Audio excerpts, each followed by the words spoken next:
Hollow Knight is a story about a man who didn't abuse his child enough, so a bunch of people died. Well, it's a bit more complicated than that. So let's recap before Silksong. Long before time had a name, Hallownest was ruled by the Radiants, a giant bug god who lived in the dreams of bugs. The Radiants had them all in a hive mind, and it was all very peaceful and calm.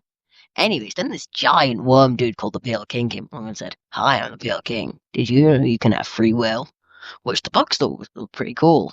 So they all left the Radiants and joined the Pale King, and soon completely forgot about the Radiants, which meant they also stopped dreaming about the Radiants, making the Radiants disappear completely, as it could only survive in dreams. Anyways, the Pale King decided to stop being a worm dude and shed his skin in the Kingdom's Edge, becoming this cool skinny dude.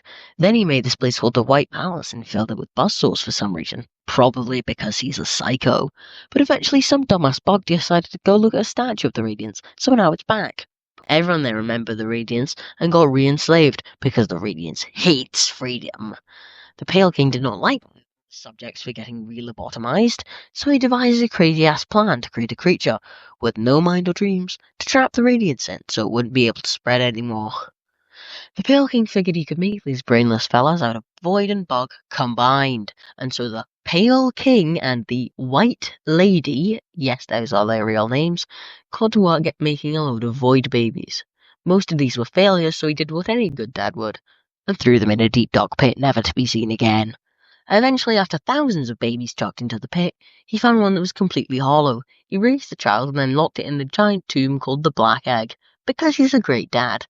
Then, to make sure the kid wouldn't escape, he got three dreamers to give up their lives, sort of, to guard this kid, who he called the Hollow Knight. One, called Lurian the Watcher, lived in a big tower in the City of Tears, and was absolutely up for this idea, and immediately said yes. Another one, called Monomon Teacher, lived in a big library, and decided, since she was such a clever clogs, to give her mask to my absolute goat Squirrel, so her seal could only be undone by someone who impressed Squirrel enough. The third dreamer was a giant spider lady who lived in hell, aka Deep Nest. It agreed on the condition that the Pale King would have a child with her, because the Pale King was basically a god. This child is called Hornet, the person you play as in Silksong. Everyone was happy for a bit, until the Radiance broke free from the Hollow Knight, because since the Pale King was so nice to him, he started liking the Pale King, and that's an emotion, which is bad. Then the Radiance started leaking into the world again, and everyone got infected. The Pale King said, "Screw this, you're all cooked," and put his entire palace inside one of his guards' heads. Then he died. A couple of the failed pit babies escaped, and most left Nest forever, but one of them, who was a bit of a Chad, stayed and decided to kill the Radiance itself. This is you, the player character.